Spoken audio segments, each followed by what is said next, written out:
The use of glycemic and insulin index may be misleading, especially when eating processed food. Many patients, also healthy people, use both indexes, glycemic index and insulin index, without knowing their drawbacks. Both metrics are not accurate, they do not reflect interactions between foods and disregarding the source of food. Natural versus processed. Since most people consume different types of foods at once, there is a need for a methodology that reflects the interactions between food ingredients and their effect on the two metrics. Such a method does not currently exist. A brief explanation of how industrialized and processed foods cause type 2 diabetes. Processed and industrialized food is not suitable for tissue regeneration, but only to provide available energy. To utilize the production of energy in the cells, the pancreas secretes the insulin hormone, but in much higher levels than desired. Over time, this phenomenon causes insulin resistance and eventually can cause type 2 diabetes. Industrialized and processed foods have higher levels of insulin index than those of natural foods, with the same components and similar calorific value. What is the definition of processed food? Unsurprisingly, there is no uniform and precise definition of what processed foods are. The ambiguity mainly serves food manufacturers.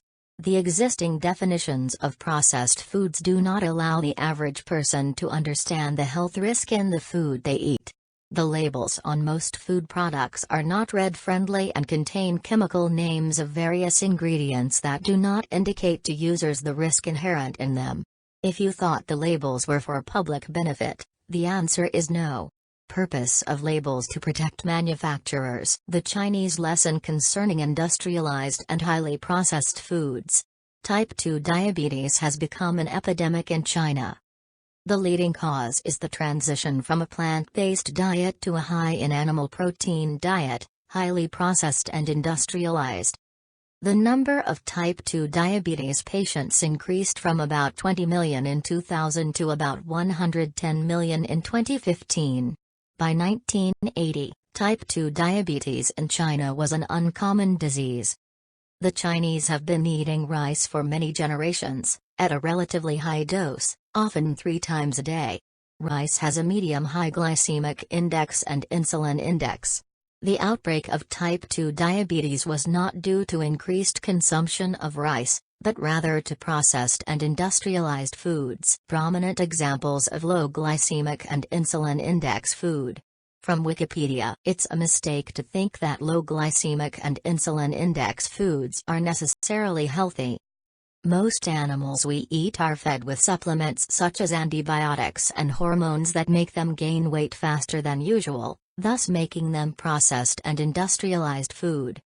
Are low glycemic and insulin index foods such as meat, cheese, or breakfast cereals, usually eaten with milk, supposed to be healthier than white rice or fruits, with the same calories? The answer is no. The common conclusion that low glycemic and insulin index foods are necessarily healthier is fundamentally wrong. The Chinese example is proof of that. Summary. Both the glycemic index and insulin index metrics are not very accurate, they do not reflect interactions between foods and disregarding the source of food. Natural versus processed. Industrialized and processed food has many side effects not fully known to the public. The full article concerning nutrition and eating habits is available on the following website, sfhealing.com, Nutrition and Eating Habits chapter. Thank you for watching this video.